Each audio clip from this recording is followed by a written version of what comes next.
There is an increase in the use of mobile phones with its accessories in this 21st century due to technological advancement.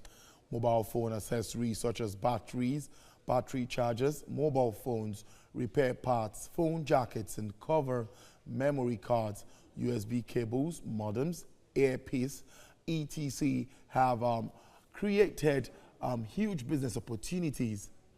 Now, reports from the Futures Insight market, that's Africa's mobile phone accessories market, says it is expected to grow by $4 billion US dollars in 2026.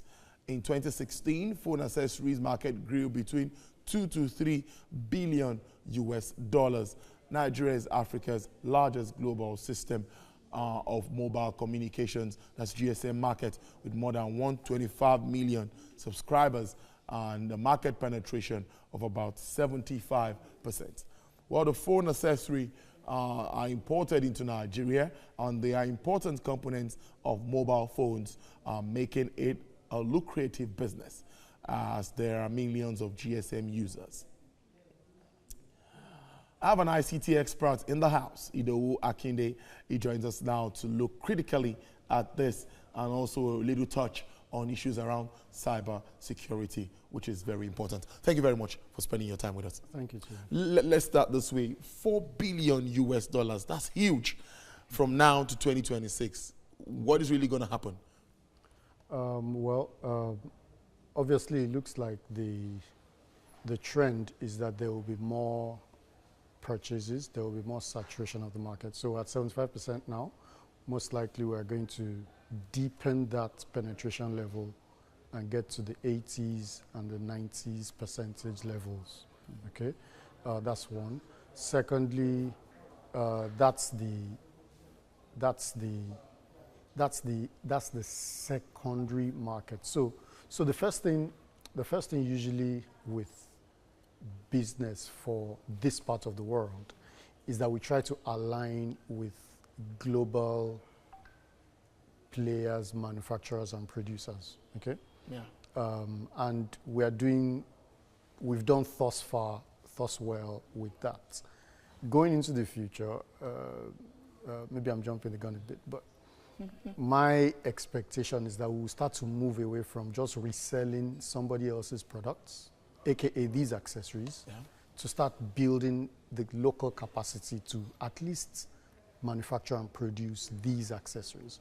So maybe you want to buy a jacket for your phone today, or a USB charger for your phone.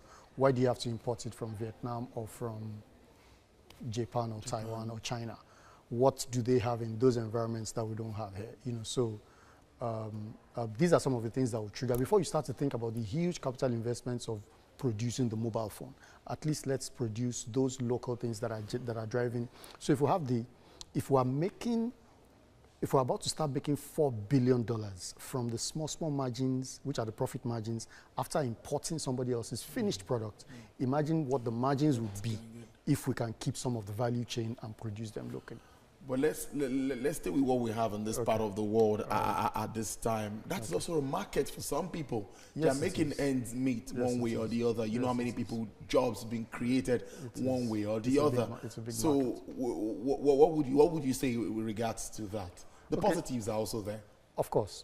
No, and I'm not diminishing the value of that market. Again, being the kind of consumer-centric nature that we are, especially with technology products, you know, I think that whatever needs to be done to even promote these things more. So I have always been of the opinion that, for instance, there's nothing. So, for instance, right now we're using 75% as a saturation figure. Why can't we shoot for 150%?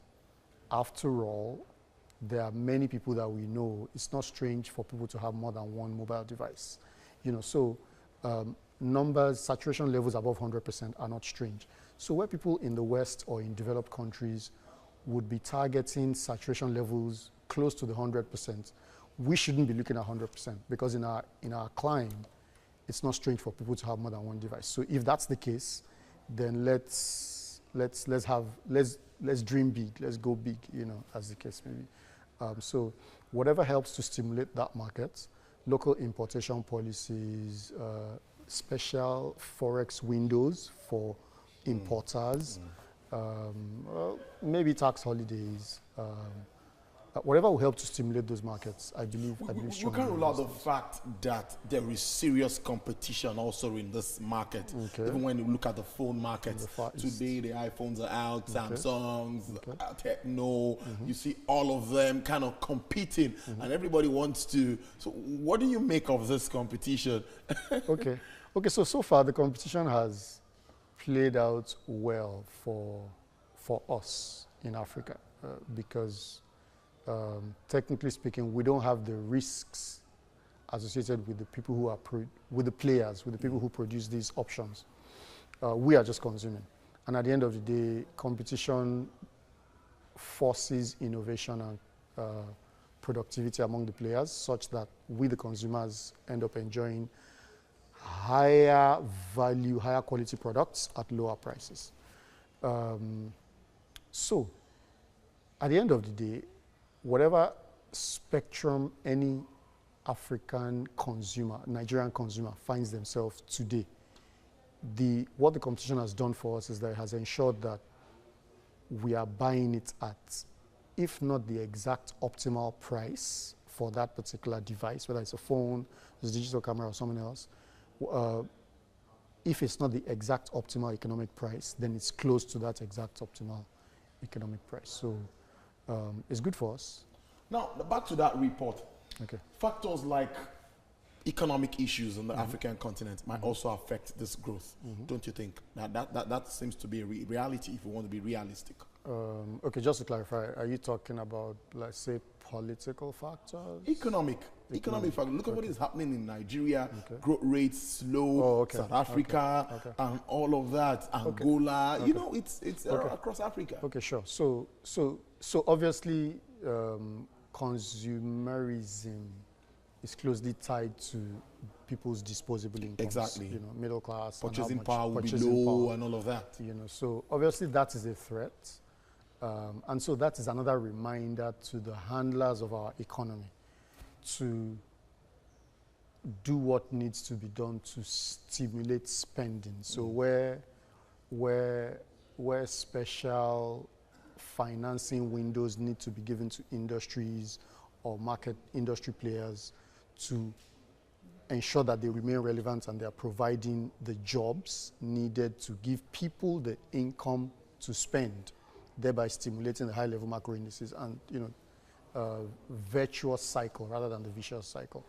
The key thing is that the people in charge of our economy, from the ministries for finance, industry, trade and investments, and so on and so forth, people who are handling our economy should be mindful to keep on stimulating the economy and not let the macro indices fall. That will really help. For me, now, almost finally, let's touch a little bit on the cyber issues. Okay. Now, we know fintechs and all of that, but even the banks, some are even saying this is becoming a threat to the banking system, disruptions and all of that. Let's round up with that. Tell us, how far are we gone in Nigeria? Where are we headed? Okay, so that's an interesting subject that really gets my juices flowing because I have personal interest in cyberspace and cybersecurity space, given my experience in the fintech space. I like to say that